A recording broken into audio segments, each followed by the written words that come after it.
Welcome to China Horse Business, the one and only podcast focusing on the booming horse market in China, bringing to you by two experts of Chinese equine industry, Zhuoyue and Jojo Wang from Shanghai and Hong Kong, introducing China to the world.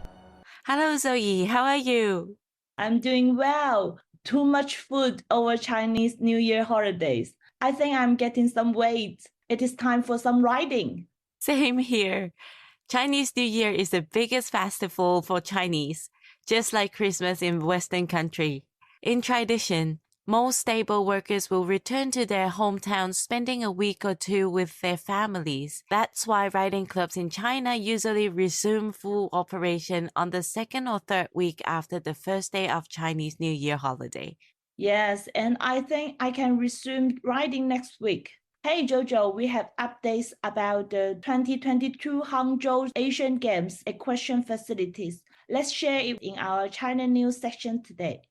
Of course, the Hangzhou Asian Game is the third time China has held the Asian Game. After more than a year of construction, the main campus of Tonglu Equestrian Center has successfully passed the pre-check by Hangzhou Asian Organizing Committee. The facility is currently optimizing and improving for the official acceptance in February and getting ready for the test event in May.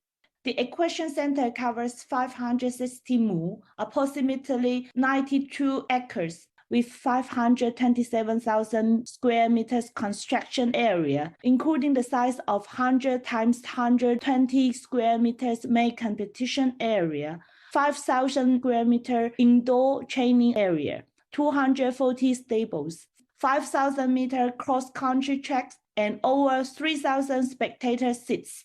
It is one of the few venues in China that can host all three equestrian Olympic disciplines in international standards. During the 2022 Asian Games in Hangzhou, over 230 rider-horse combinations from 23 countries will compete for 6 gold medals.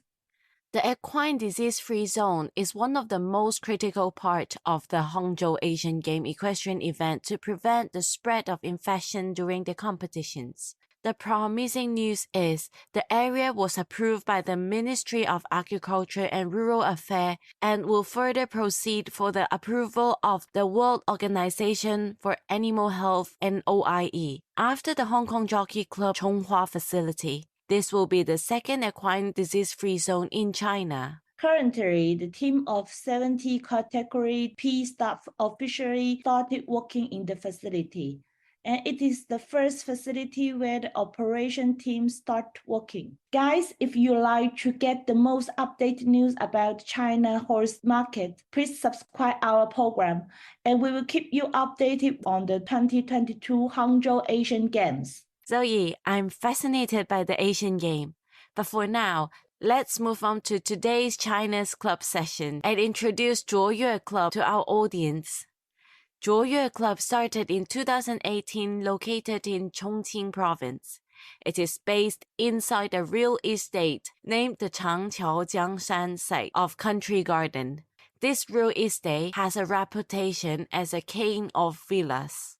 I've spoken with the owner, Mr. Wang Lu, previously, and she mentioned that her thought was to establish a high-end riding club. Then that's why they partner with the real estate developer and invest over 80 million RMB in establishing the club.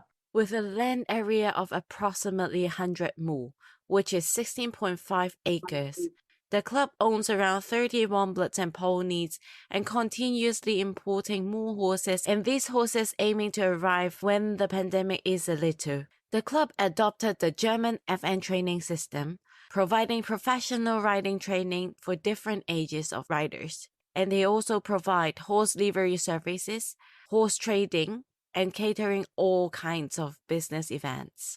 If you visit Chongqing, I would recommend looking at the club, especially their clubhouse, because they have a little Chinese horse museum. The club owners spend much time and cash collecting horse antiquity, which is very interesting.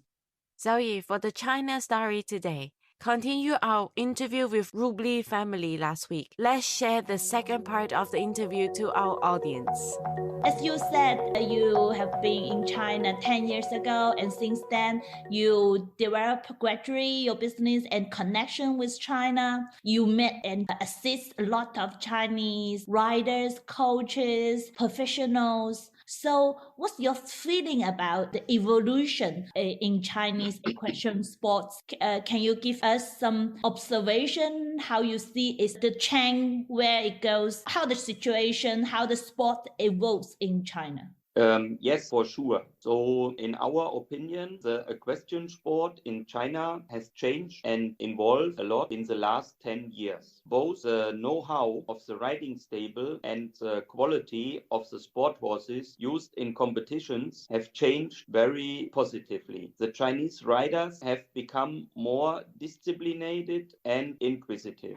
Many of the Chinese riders follow the European way as far as education and training are concerned. This seems to make sense in our eyes, since most of their horse material comes from there and the horses are used to the European system and riding style. We also find it very positive that a change in thinking is now taking place in many clubs. They no longer try to solve all the problems themselves, but one also noticed that, as in many European countries, emphasis has been placed on the promotion of young upcoming talent for generations in the still young performance horse sport nation. In our eyes, this is very important and the right way. Great. So further to this observation, as you may see, there's a lot of young riders in China now, and it's very new for their parents, the equestrian sports.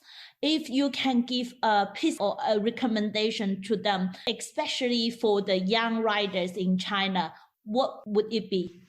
Yeah, so we think that China in general is on a good way. I think that one should try to scout more young talents and support them, for example, especially in the clubs. Talented riders should receive a qualified education in the equestrian sports from the ground up. So, for example, as it is already in some Chinese clubs. And this should be made possible even more, for example, as in Europe, through the possible performance-dependent scholarships for talented young riders, because we all know that riding is a very expensive sport. And with such a scholarship, you can provide the young talents so they have even more a bit of a support in regarding of the education. And I also think that qualified junior staff, especially in the administrative area of riding clubs, plays a very important role in the education, because the Chinese training centers should involve much more foreign experts in their training, for example, through online lessons or live broadcasts. This is also one of the reasons why we found Lupuli Mashu, because we think that young riders in particular, especially in China, but also in Europe, need to constantly improve not only their practical riding skills, but also their theoretical things. We so often experienced that young riders come to us, they ride properly, but they have very little to no theoretical foundation and thus cannot execute the practical riding lessons properly. Theoretical fundamentals are the foundation for the practical riding. You see it also in the US and also in Europe.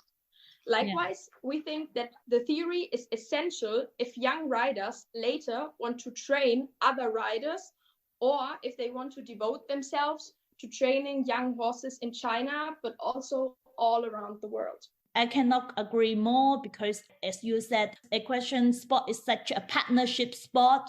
Yes. Not only we have to know about the human, about the riders, but we have so much to learn about horses. So I think, as you said, the theory is very important to support the riders go further and to progress even better and faster.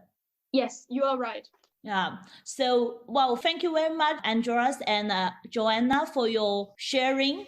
I think what you have done and you are doing is so great, good stuff. I really hope to join your live talk next time. And also, I hope that the coronavirus will go away very soon and then the travel become possible again. And I think the exchange between China and Germany, Europe, and the rest of the world will become more smoothly ever than before. And let me assure you that the Chinese people and the Chinese equestrian world is going very, very fast, never stop, even during the coronavirus period. So I think the sport will become stronger in China in the future. And let's hope the young rider is our future. So let's hope there will be better system for them. There will be more knowledge, more know-how be introduced to China for their development.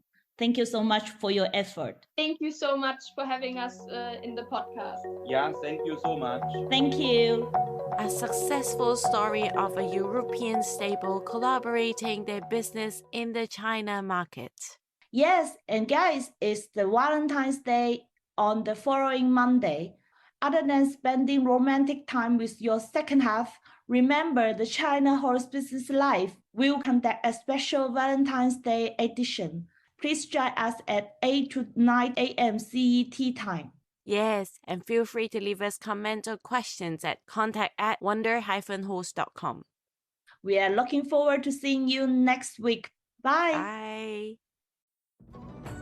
This podcast is co-hosted by Zoe King and Jojo Wang, powered by Wonder Horse, a business solution provider focusing on Chinese equine market and a bespoke equine community in China.